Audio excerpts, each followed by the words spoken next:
que mienta, ni hijo de hombre para que se arrepienta. Él dijo y no hará, habló y no lo ejecutará. Dios no cambia como nosotros.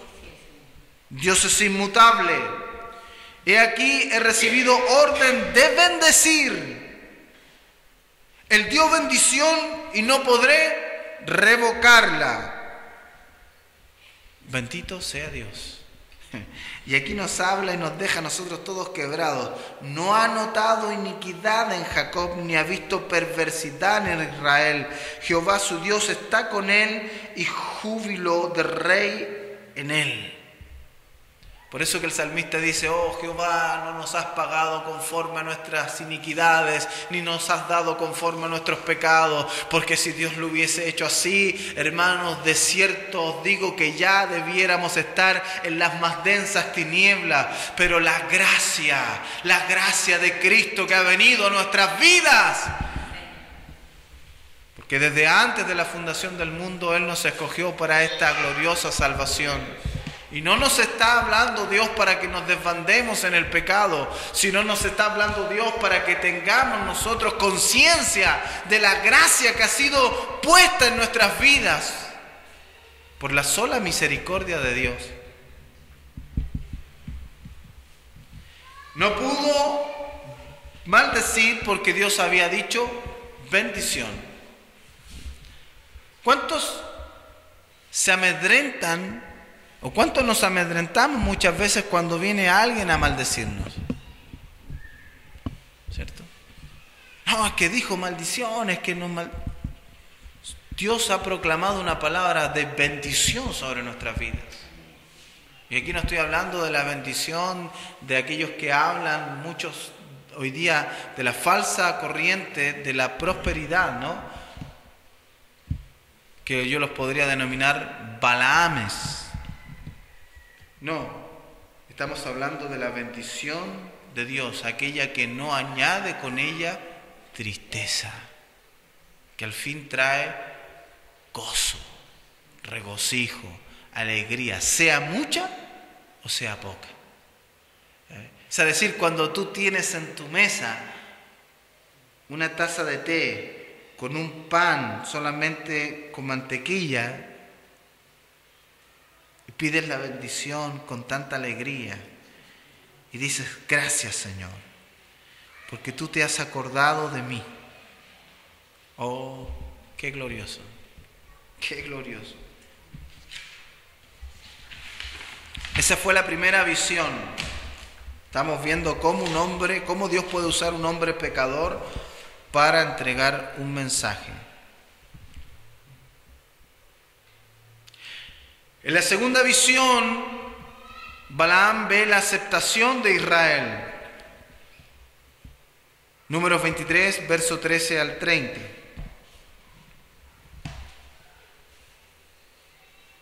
Verso 24. He aquí el pueblo que como león se levantará y como león se erguirá, no se echará hasta que devore la presa y beba la sangre de los muertos.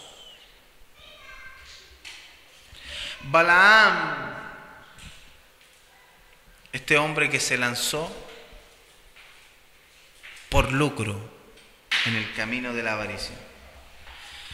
Aquí en esta visión vemos el crecimiento de Israel y expresa el deseo de morir. Balaam expresa también el deseo de morir como moriría un justo judío, lleno de la bendición de Dios.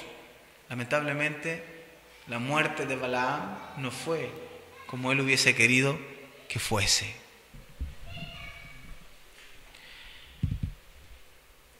En la segunda visión vemos aquí la aceptación de Israel. Balaam aclara que Dios habla y cumple su palabra, lo que estábamos leyendo. Anuncia el asombroso hecho que Dios no ve iniquidad en Israel.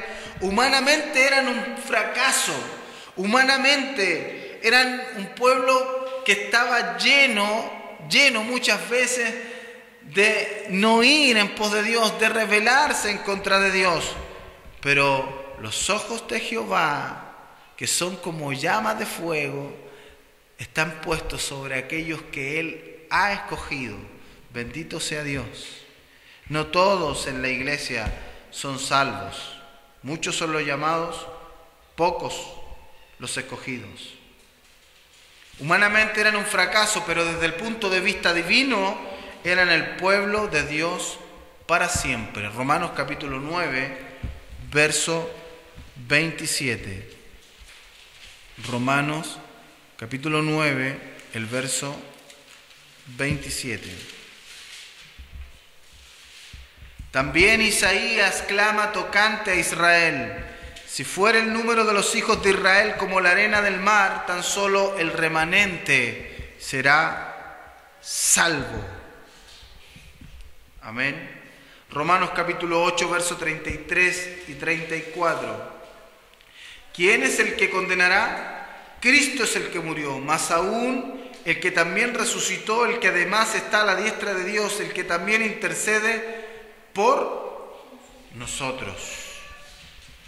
Él es el que intercede por nosotros. Él es el que pagó el precio. Él es el que pelea por nosotros. Él es el que nos lleva a la bendición. Él es el que nos guía a no extraviarnos en el camino de Caín. Él es el que nos está reteniendo de lanzarnos por lucro en el error de Balaam. No cometas el error de confiar en las riquezas. No cometas el error de poner tu corazón en las riquezas de esta tierra, de este mundo, de esta vida. Pongamos nuestro corazón donde está el tesoro de Dios. Hagamos de nuestra vida un ejemplo de austeridad, en la humildad, en el gozo, de confiar y de reposar en aquel que nos ha llamado, en aquel que nos ha dado vida. Oh, qué descanso, hermano. Oh, qué descanso hay en el corazón cuando verdaderamente nos entregamos a las manos de Dios. Él sabe de qué cosas tienes necesidad.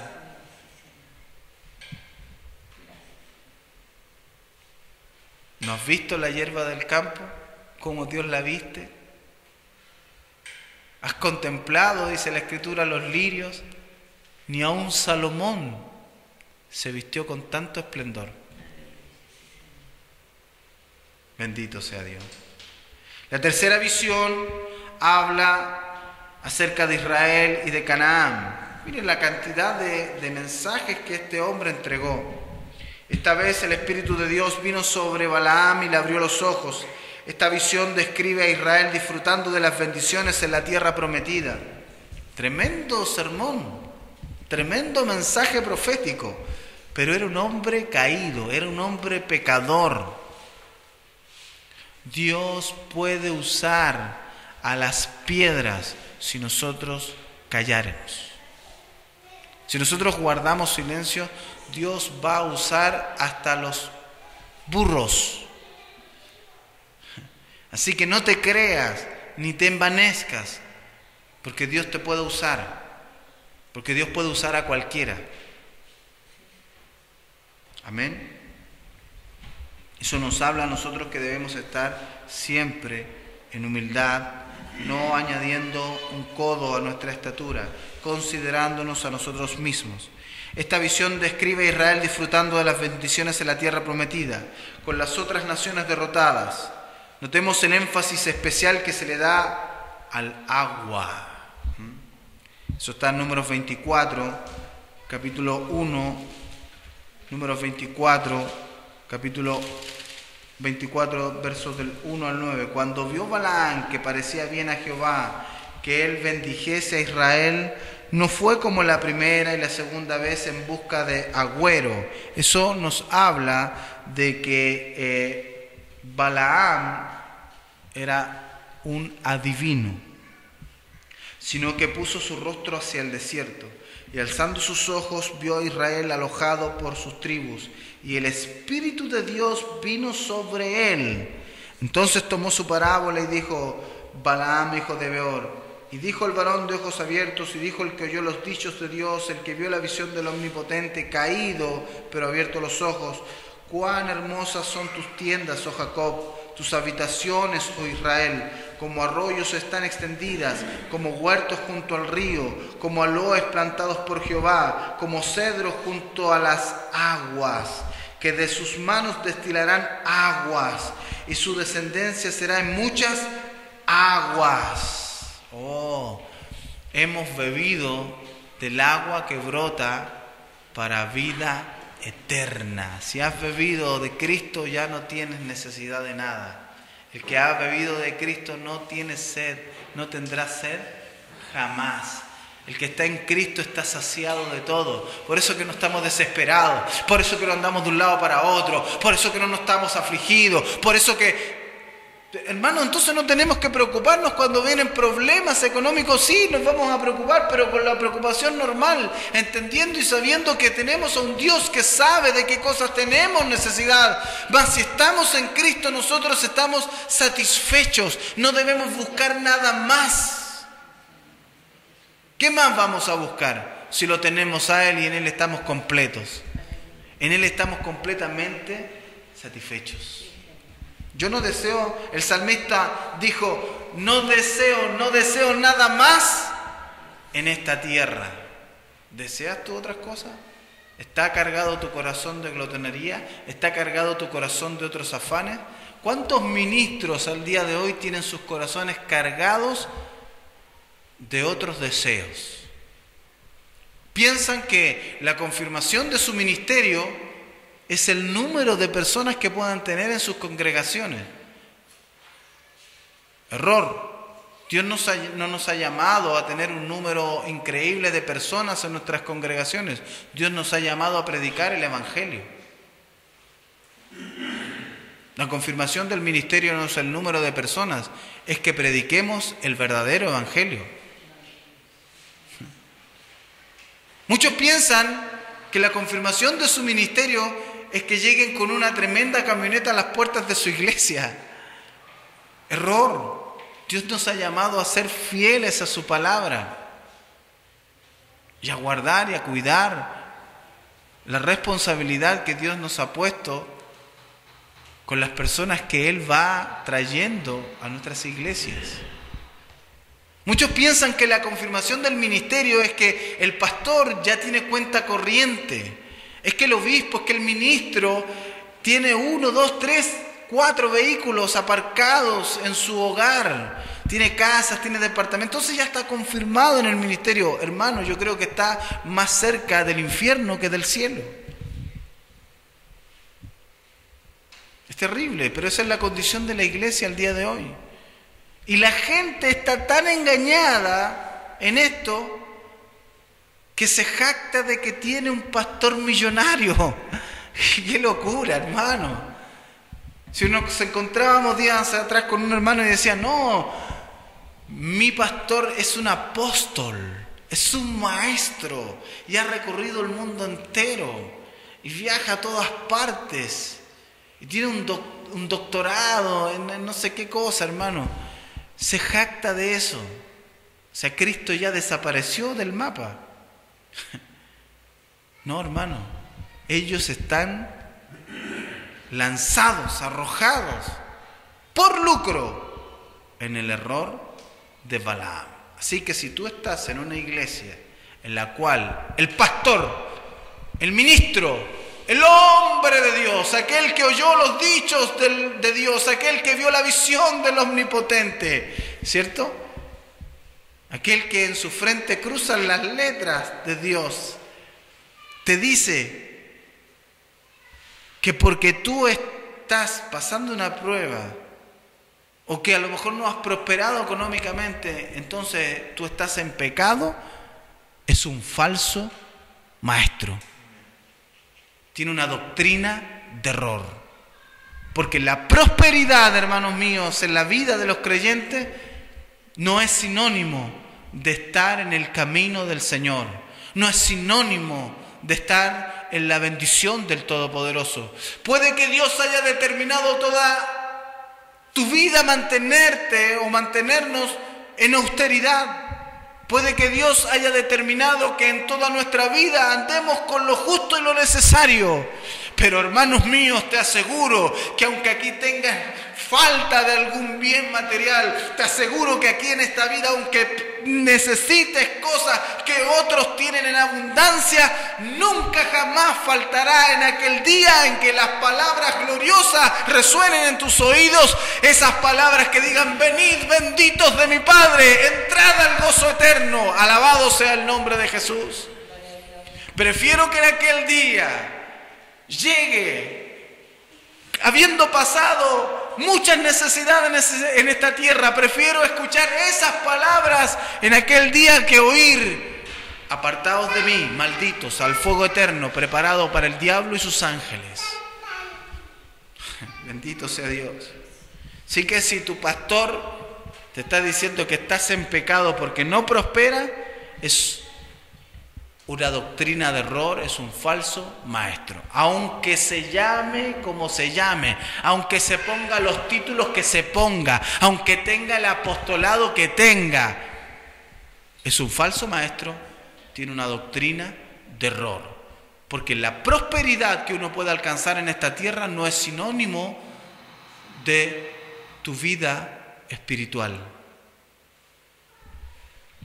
Como decía un gran predicador que escuchaba, puede que en esta tierra andes en un cacharro, en un auto todo roñoso, pero en el espíritu andas en un Mercedes, ¿no? Y puede que aquí tengas tú un Mercedes en esta tierra, una 4x4, pero vayas camino al infierno. Bendito sea el Señor. Bendito sea el Señor. Oh, bendito sea el Señor. Dios, danos la posibilidad de poder llegar con la verdad del Evangelio. ¿Cuánta gente engañada, hermano?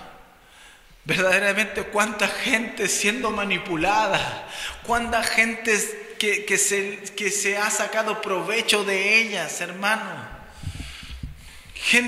De verdad, son gente inescrupulosa. Yo no puedo ver, no puedo entender cómo hay personas que se llaman ser hombres de Dios, líderes, que están saciados hasta más no poder y que en su iglesia ven personas padecer necesidad y no son capaces, hermanos, de ayudarlos.